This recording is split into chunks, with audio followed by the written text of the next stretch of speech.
حسبنا الله ونعم الوكيل، نعم المولى ونعم النصير. الحمد لله الذي هدانا لهذا وما كنا لنهتدي لولا أن هدانا الله. لقد جاءت رسل ربنا بالحق. والصلاة والسلام والتحية والإكرام على السيد النبي الأمي المكي المدني الهاشمي الرشيد الالتحامي على السيد الحبيب والسراج المضيء وكوكب الدري صاحب الوقار والسكينة المدفون بأرض المدينة اللفظ المعجز برسول المسدد المصطفى الأمجد محمود الأحمد القاسم محمد.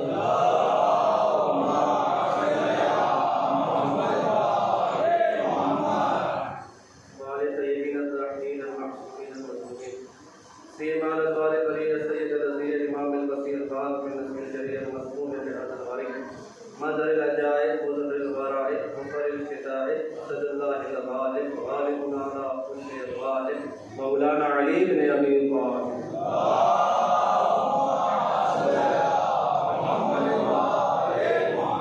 اللهم صل وسلم وبارك على صاحب الدعوة النبوية والصولة الحيدرية والحكمة الفاطمية والعلم الحسنية والشجاعة الحسينية والعبادة السجادية والمعاصر الذاكرية والآثار الجعفرية والعلوم الكاظمية والحجة الرضوية وجود التقوية والنقاوة النحوية والخيبة الأسفلية وغيبة الإلهية.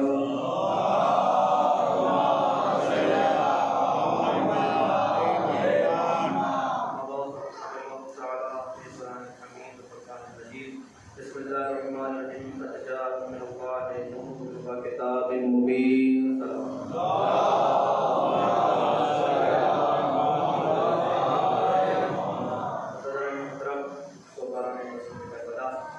صاحبان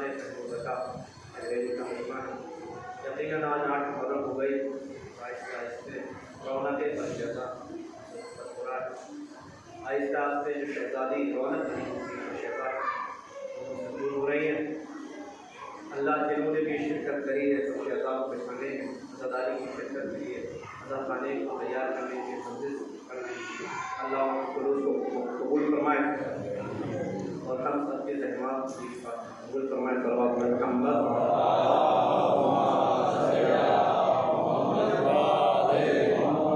اللہ تعالیٰ فرما رہا ہے کہ میں تمہاری جانب کہ اللہ نے تمہاری جانب نور کو بھیجا ہے اور کتاب. قد جاءکم من اللہ نور و کتاب مبین. اللہ کہہ رہا ہے کہ میں نے تمہاری جانب نور کو بھیجا ہے اور کتاب کو بھیجا ہے. تو پہلے تذکرہ ہوا نور کا، بعد میں تذکرہ ہوا کتاب کا. اور آج کی مجلس کو پہلی مجلس سے متصل کرتے ہوئے رسول خدا نے فرمایا کہ میں تمہارے درمیان 2 چیزیں چھوڑے جا رہا ہوں. اتنی تاریخ فیکم ثقلین کتاب اللہ حضرت اہل البیت. رسول خدا نے پہلے تذکرہ کیا قرآن کا، پھر تذکرہ کیا اہل بیت کا. تو گویا پتہ یہ چلا کہ اللہ اور رسول نے طے کر لیا ہے. اللہ نے کہا میں پہلے نور کا تذکرہ کروں گا پھر کتاب کا تذکرہ کروں گا. رسول اللہ فرما رہے ہیں کہ میں پہلے قرآن کا تذکرہ کروں گا پھر اہل بیت کا تذکرہ کروں گا. اتنی تاریخ فیکم ثقلین کتاب اللہ حضرت اہل البیت وَإِن تَمَسَّكْتُم بِهِمَا لَن تَضِلُّوا بَعْدِي. کہ میں تمہارے درمیان 2 گراں قدر چیزیں چھوڑ کے جا رہا ہوں، ایک قرآن دوسرے اہل بیت. اب جو چیز ساتھ میں لائی جاتی ہے وہی چیز چھوڑی جاتی ہے. جو چیز ساتھ میں لائی جاتی ہے وہی چیز چھوڑی جاتی ہے. اگر میں آپ سے کہوں کہ میں ممبر چھوڑے جا رہا ہوں یا مائک چھوڑے جا رہا ہوں تو آپ کہیں گے کیسی بات کریں مولانا صاحب، آپ نہ مائک لائے ہیں نہ ممبر لائے ہیں تو کیسے چھوڑ سکتے ہیں. اگر میں آپ سے کہوں کہ میں ٹوپی اور ردا چھوڑ کے جا رہا ہوں تو یہ بات سمجھ میں آتی ہے کہ میں ردا گھر سے لایا ہوں، ٹوپی بھی گھر سے لایا ہوں. اللہ رسول خدا فرما رہے ہیں کہ میں تمہارے درمیان قرآن اور اہل بیت چھوڑ کے جا رہا ہوں. یعنی قرآن آیا آسمان سے تو اہل بیت بھی آئے ہوں گے آسمان سے.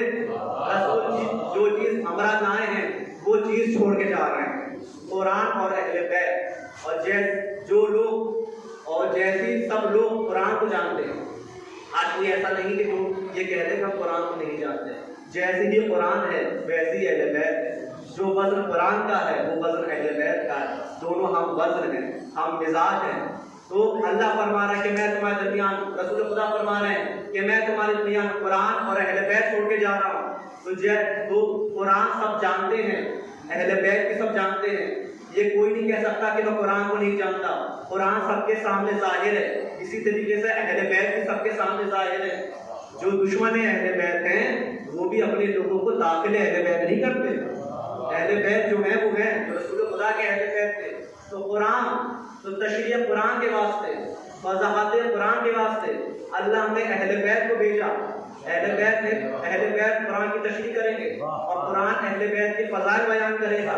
قرآن کو آپ کھولیں گے تو اہل بیت ہی فضائل نظر آئیں گے کہ کس کی روٹی دینے کا تذکرہ آیا ہے، کس کی انگوٹھی دینے کا تذکرہ آیا ہے. صلوات پڑھیں محمد وعلی محمد.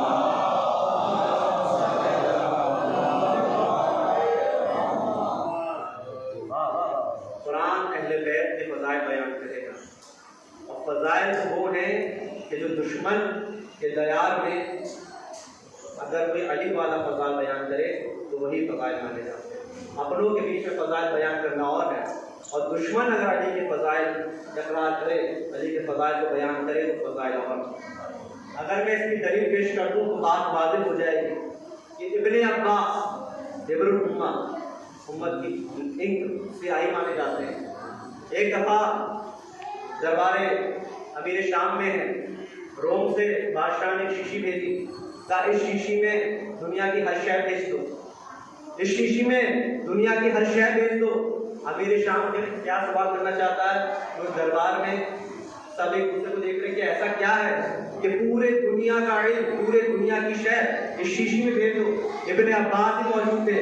ابن عباس نے کہا مجھے جواب معلوم ہے، اس شیشی میں پانی بھیج دو. ہر دنیا میں ہر مخلوق بنی ہے پانی سے، اس شیشی میں پانی بھیج دو. روم کا بادشاہ یہی کہنا چاہتا ہے کہ ہر شیشی میں دنیا کی ہر شے بھیج دو، یعنی وہ پانی ہے جو دنیا کی ہر شے ہے. میرے شاعر نے کہا ابن عباس تم سے اتنا کہاں سے علم آیا؟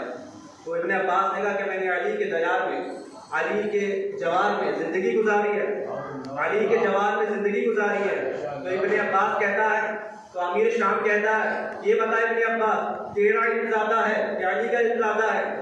تیرا علم زیادہ ہے کہ علی کا علم زیادہ ہے؟ تو ابن عباس کہتے ہیں جو شیشی میں پانی بھیجا ہے یہ میرا علم ہے اور سارا سمندر علی کا علم ہے. جو شیشی میں پانی ہے یہ میرا علم ہے اور سمندر علی کا علم ہے. امیر شام کہتا ہے ابن عباس میں نے سنا ہے تم قرآن نہیں پڑھتے، فضائل علی بیان کرتے ہو، قرآن پڑھا کرو، ذکر مولا مت کیا کرو. ابن عباس کہتے ہیں تو کیا چاہتا ہے کہ قرآن پڑھنا چھوڑ دوں؟ تو کیا چاہتا ہے کہ قرآن پڑھنا چھوڑ دوں؟ کیا کیسی بات کر رہا ہے؟ میں کہہ رہا ہوں علی کے فضائل مت بیان کر، قرآن بیان کر، قرآن کی تفسیر بیان کر. میں نے سنا ہے تو قرآن پڑھتا ہے، علی کے فضائل بیان کرتا ہے. کہتا میں کیا پڑھوں؟ امیر شام کہتا چل اب میں تجھے مشورہ دیتا ہوں تو وہ پڑھ. اس نے کہا ٹھیک ہے. قرآن کھولا. ابن عباس نے کہا کیا میں یہ سورہ نہ پڑھوں؟ سورہ کا جو 114 سورہ ہے قرآن میں، 114 دفعہ یہ آیا ہے کہ کیا بسم اللہ الرحمن الرحیم. امیر شام کہتا ہاں مجھے معلوم ہے، اس میں بے کا نقطہ ہے وہ علی سے مراد ہے. اللہ اللہ. اب میں ایسا واقعہ پیش کرنے والا ہوں جس میں ظالم، جس میں مولا کا دشمن جو پوری زندگی علی سے کرتا رہا وہ علی کے فضائل بیان کر رہا ہے. کیا میں یہ پڑھنا چھوڑ دوں بسم اللہ الرحمن الرحیم؟ ہاں میں جانتا ہوں اس میں نقطے سے مراد علی ہے. ابن عباس کہتا ہے کیا میں یہ پڑھنا چھوڑ دوں انما اللہ لیذبح عنکم الرجس اہل البیت ویطہرکم تطہیرا؟ امیر شام کہتا ہے ہاں مجھے معلوم ہے اس میں اللہ علی کے گھر والوں کی طہارت کی قسم کھا رہا ہے. میں جانتا ہوں اس میں اللہ علی کے گھر والوں کی طہارت کی قسم کھا رہا ہے. کیا میں آیت پڑھنا چھوڑ دوں؟ ومن حاجک فیہ من بعد ما جاءک من العلم فقل تعالوا ندعو ابناءنا وابناءکم وانفسنا وانفسکم. امیر شام کہتا ہے مجھے معلوم ہے انفسنا سے مراد علی ہے، وہ رسول تھے جنہوں نے علی کو اپنا نفس بنایا تھا. کیا میں یہ آیت پڑھنا چھوڑ دوں کل اسلکم علیہ اجرا الا المودۃ فی القربى؟ امیر شام کہتا ہے مجھے معلوم ہے اس میں رسول خدا اجر رسالت چاہتے ہیں. اجر رسالت کچھ اور نہیں، علی کے خاندان ہے.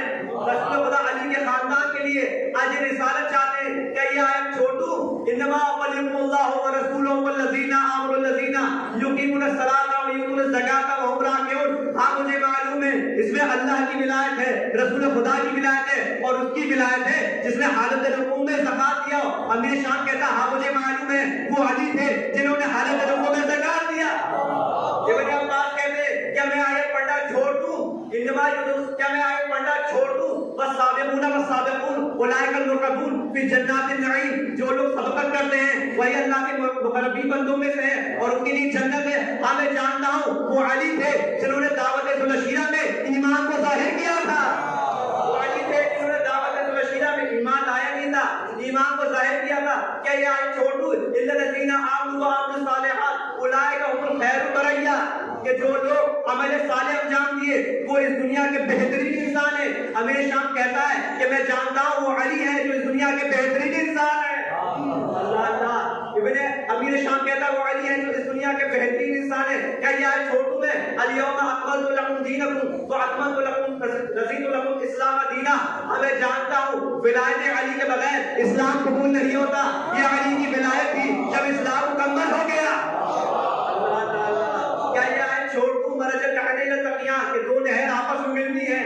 ہاں یہ دو نہر علی اور فاطمہ ہے کہ جو دو آپس میں ملتی ہیں۔ اللہ تعالیٰ، اب جب اتنی آیت ابن عباس نے سنا دی، امیر شام کہتا ہے رک اب میں آیت پڑھتا ہوں، تو اس کی وضاحت کیا کر، تو اس کی تفسیر کیا کر۔ ابن عباس کہتے ہیں معاویہ جلدی کر، وہ کہتا ہے اذا زلزلت الارض زلزالها، کہ جب زمین میں زلزلہ آیا۔ ابن عباس مسکراتے کہتے ہیں معاویہ تیری بدنصیبی یہ ہے کہ اس میں بھی علی ہے، تیری بدنصیبی یہ ہے کہ اس میں بھی علی ہے۔ شوق کیا کہ کیسے علی ہے؟ کیا تو بھول گیا بعد از وفات پیغمبر مدینے میں زلزلہ آیا، اصحاب کرام گئے اصحاب کرام گئے مولا کائنات کی خدمت میں، کہا علی زلزلہ آیا ہے۔ علی گھر سے باہر نکلے، آسین کو چڑھایا، زمین میں کھپڑ مارا کہ زمین تو شانت ہو جا، خاموش ہو جا، تھم جا، علی تجھے حکم دے رہا ہے۔ زمین کو عربی میں کہتے ہیں ترا، حکم دینے والا تھا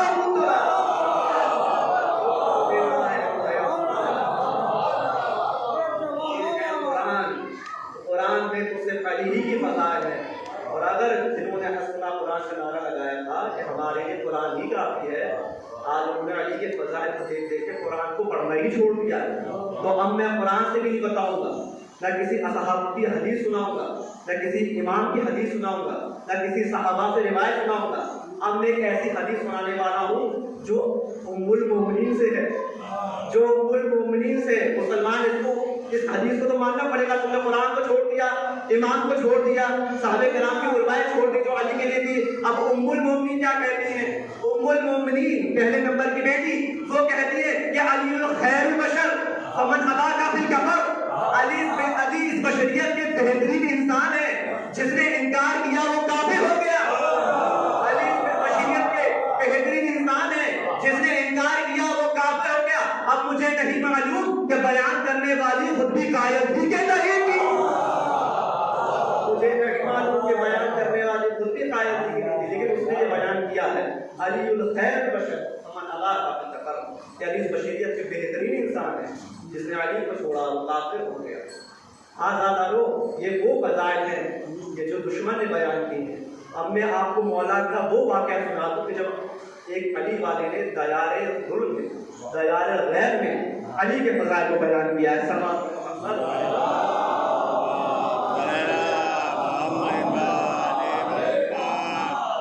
حجاج بن یوسف کا زمانہ ہے۔ حجاج بن یوسف کتنا بڑا ظالم تھا، کتنے شیعوں کو اس نے قتل کیا، تاریخ کہتے ہیں بیاس کے ساتھ شیعوں کو قتل کیا۔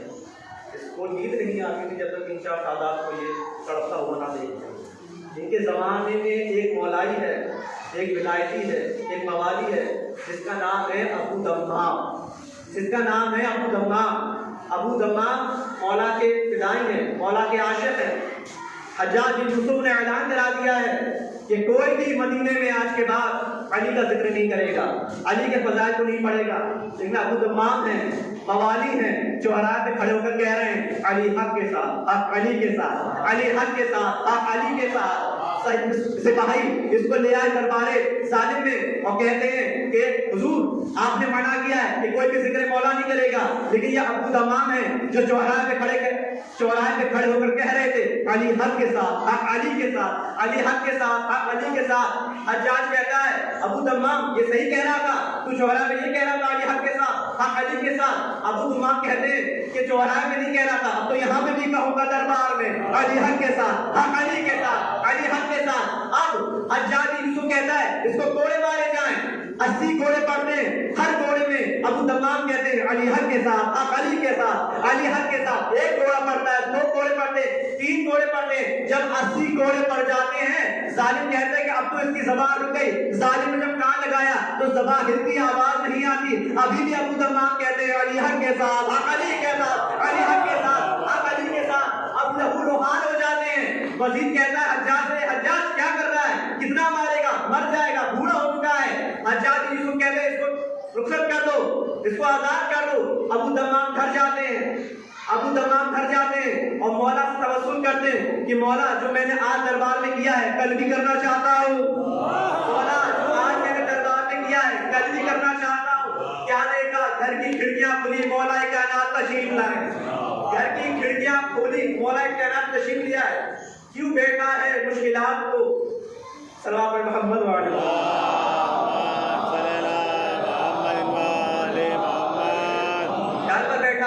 آتے کیا چاہتا ہے کہ مولا چاہتا ہوں کل بھی دربار میں یہ حدیث بیان کروں علی حق کے ساتھ، علی کے ساتھ۔ اب علی کہتے جا میں نے تیری 40 سال زندگی بڑھا دی، 60 سال کا تھا مولا نے 30 کر دی، 60 سال کا تھا مولا نے 30 کر دی۔ ابو دمام کل جاتے ہیں دربار میں، کہتے ہیں علی حق کے ساتھ، علی کے ساتھ، علی حق کے ساتھ، علی کے ساتھ۔ اب جب حجاج یوسف دیکھتا ہے کہتا ہے تو کون ہے، کہ میں وہی ابو دمام ہوں جو کل کہہ رہا تھا علی حق کے ساتھ، علی کے ساتھ۔ کہ تو اتنا جوان کیسا ہو گیا، کہ میرے مولا نے مجھے جوان کر دیا۔ اب حجاج یوسف کہتا ہے کہ اب تیرے لیے قتل واجب ہو گیا ہے، اب میں تجھے قتل کرنے جا رہا ہوں۔ وہ کہتا ہے حجاج یوسف تو مجھے قتل کر ہی نہیں سکتا، کل تک جو زندگی تھی وہ امانت خدا تھی، اب جو زندگی ہے وہ ضمانت علی ہے۔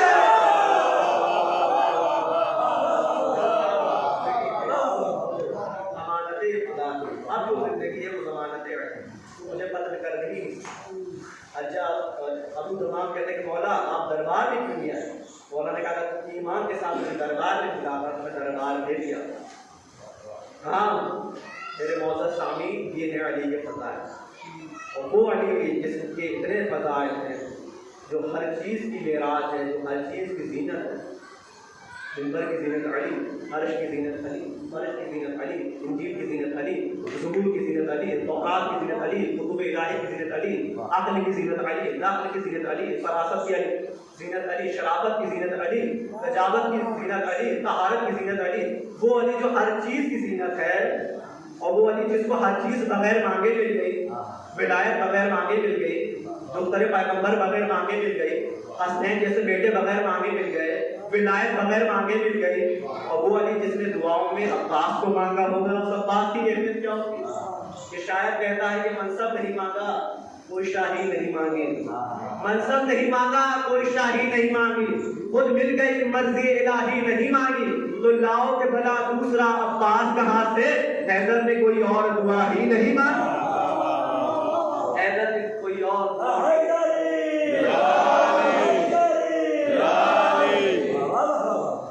جس علی نے عباس کو دعاؤں میں مانگا۔ اب پہلے ہم دیکھتے ہیں کہ دعا ہے کیا، کہ اللہ کو یہ عمل صالح بہت پسند ہے۔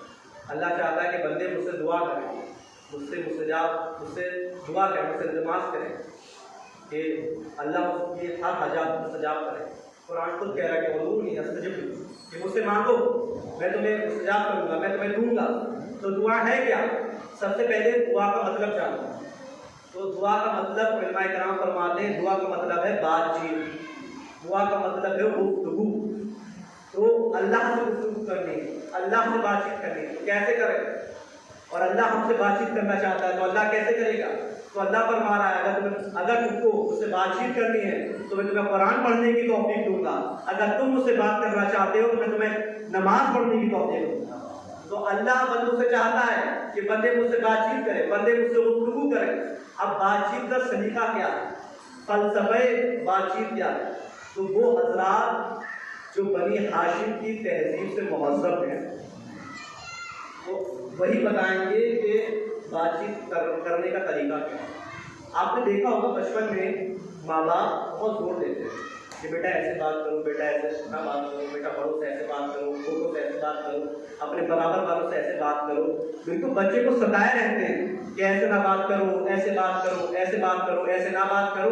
ہم نے کہا اتنے چھوٹا سا بچہ ہے آپ اس کو ستائے ہوئے ہیں، ابھی تو چھوٹا ہے، کچھ بھی بولے گا میٹھا ہی لگے گا، بچے کی زبان پوتلی ہے، اگر تم بھی بولے گا تو بھی اچھا لگے گا۔ تو آپ کہیں گے کہ مولوی صاحب آپ کو نہیں معلوم کہ جب بچہ بولتا ہے تو اس کے باپ کو جانا جاتا ہے، جب بچہ بولتا ہے تو اس کے باپ کو جانا جاتا ہے، وہ بولے گا تو آپ سمجھ جائیں گے اس کا باپ کیسا ہے۔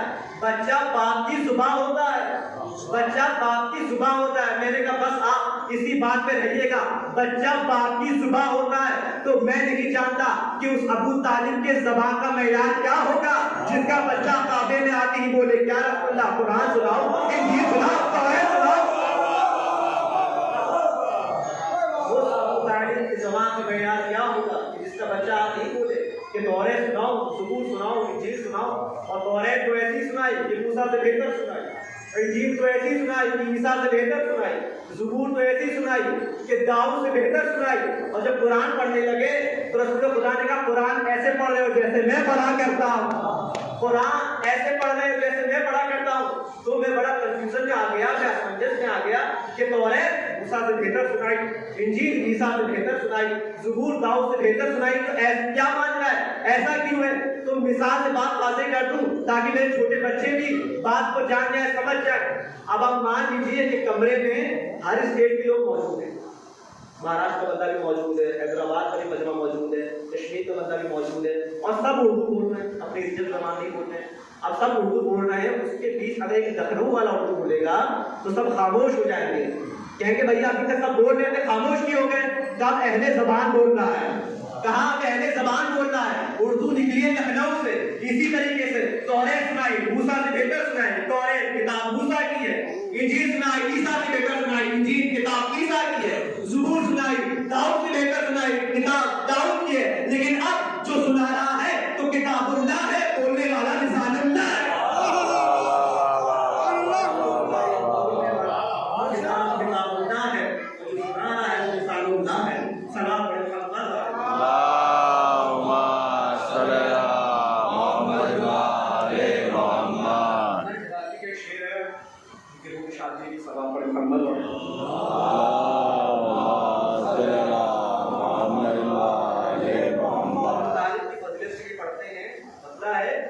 بس اس خطا پہ تجھے اس جہان نے چھوڑا ہے، بس اس خطا پہ تجھے اس جہان نے چھوڑا ہے کہ تیرے لال نے ان کے بتوں کو توڑا ہے، کہ تیرے لال نے ان کے بتوں کو توڑا ہے۔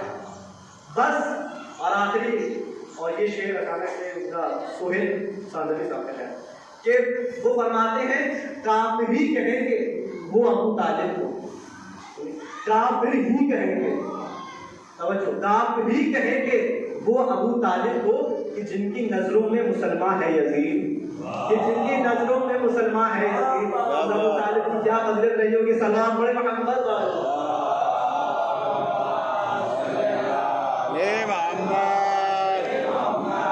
دعائے علی کا نام ہے عباس، جس علی کے علم کا بیان اتنا ہے تو عباس کے علم کا بیان۔ عباس کی شجاعت سب پڑھتے ہیں، آؤ آج عباس کے علم کو ثابت کریں۔ ایک واقعہ پیش کر دوں تاکہ آپ کو عباس کے علم کا اندازہ ہو جائے۔ ہمارے اور آپ کے امام علی نبی علیہ السلام،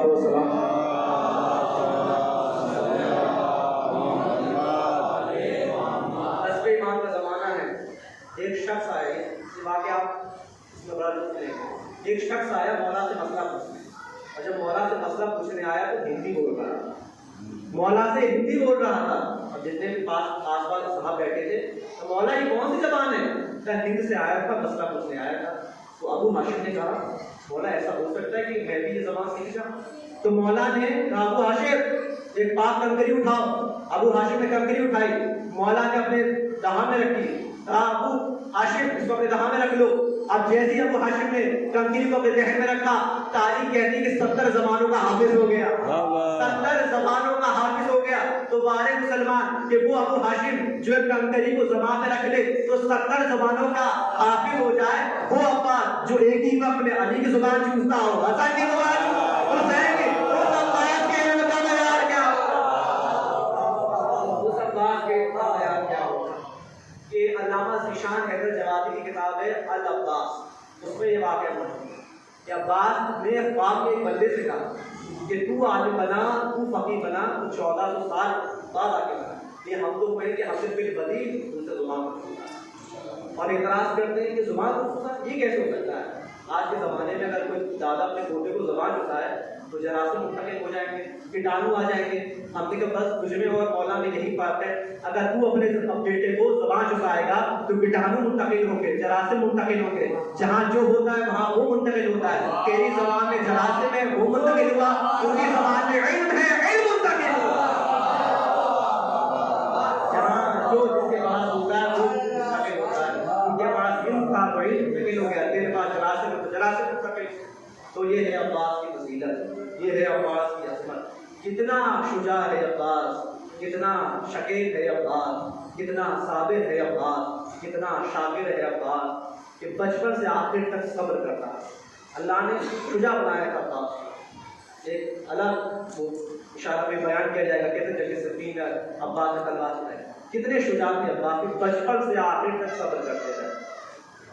مولا کائنات کے سر میں ضربت لگی ہے، عباس بیس ہیں، ابھی چاہیں تو ظالم کو تحت دیکھ کرتے ہیں، سر قلم کرتے ہیں. مولا علی فرماتے ہیں عباس میرے قاتل کو شربت پلاؤ، عباس میرے قاتل کو شربت پلاؤ. عباس کو بڑا غیظ آیا، یہ عباس نے صبر کیا. واحد جنازہ ہے امام حسن کا جو گھر سے نکلا لیکن واپس گھر میں آ گیا. بس فرق اتنا تھا کہ جب گھر سے نکلا تو کفن سفید تھا، جب گھر واپس آیا تو کفن سرخ ہو گیا. عباس کو غیظ آیا، عباس نے تلوار نکالی. حسین نے کہا عباس ابھی کربلا نہیں آئی ہے، عباس ابھی کربلا نہیں آئی ہے. ارے ولید نے اپنے دربار میں بلایا اور مروان نے کہا حسین کرتے ہو بیعت کیا تمہارا سر بھیج دوں؟ عباس نے تلوار نکالنی چاہیے. حسین نے کہا عباس ٹھہر جاؤ ابھی کربلا نہیں آئی ہے. ہر جگہ عباس نے صبر کیا. ارے حد تو یہ ہو گئی کہ جب 9 محرم کو ظالم نے ابتدا کر دی جنگ کی تو حسین نے کہا عباس جاؤ ظالموں کے پاس ایک دن کی مہلت لو. عباس چاہ رہے تھے کہ جنگ ہو گئی اب میں دکھاؤں اپنے شجاعت کے کارنامے. حسین نے کہا ایک دن کی مہلت لو. آزادارو آج وہ تاریخ ہے کہ جہاں پوری کائنات میں عباس کے مسائل پڑھے جاتے ہیں. ارے خیمے حسینی سے التش التش کی صدائیں آ رہی ہیں. بچے اس قدر پیاسے تھے، بچے اس قدر پیاسے تھے کہ انہوں نے پیاس کا جو ضرب تھا اس کے اپنے زبانوں میں لگا رکھا تھا شاید تھوڑا زبانی آ جائے. التش التش کی صدائیں بلند ہو رہی ہیں. عباس گئے مولا حسین کے پاس کہ مولا اجازت دیجیے. مولا کہتے ہیں عباس تم تو میرے فوج کے علمدار ہو. عباس علی کہتے ہیں کہ عباس نے سر جھکایا اور دھیرے سے کہا وہ فوج کہاں ہے جس کا میں علمدار ہوں، وہ فوج کہاں ہے جس کا میں علمدار ہوں. اور تاریخ کہتی ہے کہ مولا عباس نے اجازت نہیں دی. عباس جاتے ہیں خیمے حسینی کی طرف، دیکھتے ہیں کہ چھوٹے چھوٹے بچے صدائیں بلند کر رہے ہیں التش التش ہائے پیاس ہائے پیاس. ارے سکینہ اس قدر پیاسی تھی کہ آواز کہیں نکل رہی تھی. ارے بار بار پیاس کے ضرب کو پانی کے ضرب کو اپنے منہ میں لے لی شاید تھوڑا سا پانی آ جائے. اس قدر قافلے حسینی کے بچے پیاسے تھے. ارے عباس نے دیکھا سکینہ بہت پیاسی ہے. ارے سکینہ کے پیاس گئے، سکینہ کو گود میں اٹھایا، حسین کی خدمت لے آئے. کہتے آقا مجھے جنگ کی اجازت دیجیے. اگر جنگ کی اجازت نہیں دیتے تو بس اتنی اجازت دے دیے تاکہ بچوں کے لیے پانی کا انتظام کروں. حسین کہتے عباس بہت اچھا بہانہ لائے ہو، عباس بہت اچھا بہانہ لائے ہو. شیخ رشید دراتی کہتے ہیں کہ حسین نے سکینہ سے کہا سکینہ بہت اچھا وسیلہ بن کے آئی ہو لیکن یاد رکھنا شام میں تمہیں شرک تماچے مارے گا، پوری تمہارے چادر چھینے گا، تب تمہیں عباس یاد آئے گا. اور ایک تاریخ کہتی کہ عباس چلنا چاہتے ہیں. حضرت زینب نے کہا عباس ادھر آؤ.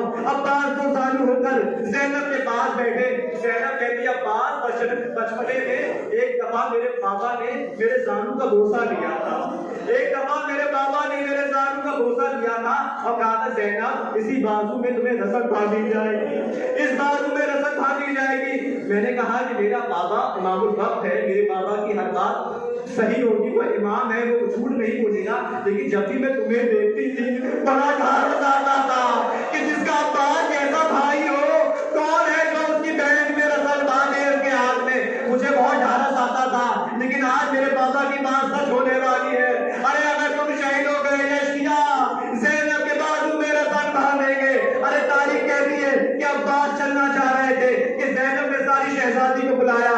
اما فضا بیٹھیے، شہزادی ام کلثوم بیٹھیے، ام رباب بیٹھیے. میں نے آپ کی چادر کی ضمانت لی تھی جب میں مدینے سے چلی تھی، آپ کی چادر کی میں نے ضمانت لی تھی، لیکن میرا بھائی چاہ رہا ہے میں آپ کی چادر کی ضمانت واپس لے رہی ہوں۔ ارے تاریخ کہتی کہ عباس نے چلنا چاہا، سکینہ نے چھوٹے چھوٹے بچوں کو اکٹھا کر لیا ہے، وہ دیکھو میرا چچا جا رہا ہے، وہ دیکھو میرا ابو جا رہا ہے۔ ارے تاریخ کہتی کہ مولا حسین نے کہا عباس ادھر آؤ، اپنے علم کو جھکاؤ۔ علم میں لکھا تھا نصر من اللہ فتح قریب۔ حسین نے اپنی ہاتھوں سے کاٹ کے لکھ دیا انا للہ و انا الیہ راجعون۔ تاریخ کہتی کہ عباس کا چلنا تھا، حسین نے ٹوٹا ہوا، میں نے سارے مسائل کو چھوڑ دیا، حسین نے ٹوٹا ہوا لہجہ دیا۔ ارے ایک تیر چلی، مشکیزہ چھپ گیا، ایک شکی نے ایک وار کیا، دایاں بازو قلم ہو گیا، بایاں بازو قلم ہو گیا، میں نے مسائل چھوڑ دیے۔ میں ایک واقعہ پیش کر دوں، آیت اللہ تھے ایران کے، وہ بتاتے ہیں کہ میں ہمیشہ حضرت عباس کے مسائل پڑھا کرتا تھا۔ ایک دفعہ میں نے مسائل میں پڑھے کہ عباس کی سب سے بڑا ظلم عباس پہ یہ تھا کہ عباس کے ایک آنکھ میں تیر تھا، ایک آنکھ میں خون جمع ہوا تھا، ایک آنکھ میں تیر تھا، ایک آنکھ میں خون جمع ہوا تھا۔ ارے وہ کہتا ہے کہ میں رات کو سویا، عباس میرے فہم میں آئے، کہتے ہیں میرے علامہ ہے میرے حسین کے ذاکر، تو کہتا ہے کہ عباس کی سب سے بڑی مصیبت یہ تھی کہ عباس کے آنکھوں میں تیر تھا، ایک آنکھوں میں خون بسا ہوا تھا۔ ارے دیکھ تاریخ میں ہر بات موجود نہیں ہے، تاریخ یہ تو بتاتی ہے کہ سکینہ کو تماچے پڑے، یہ نہیں بتاتی کہ کتنے پڑے، یہ تو بتاتی ہے کہ زینب کو تازیانے پڑے، یہ نہیں بتاتی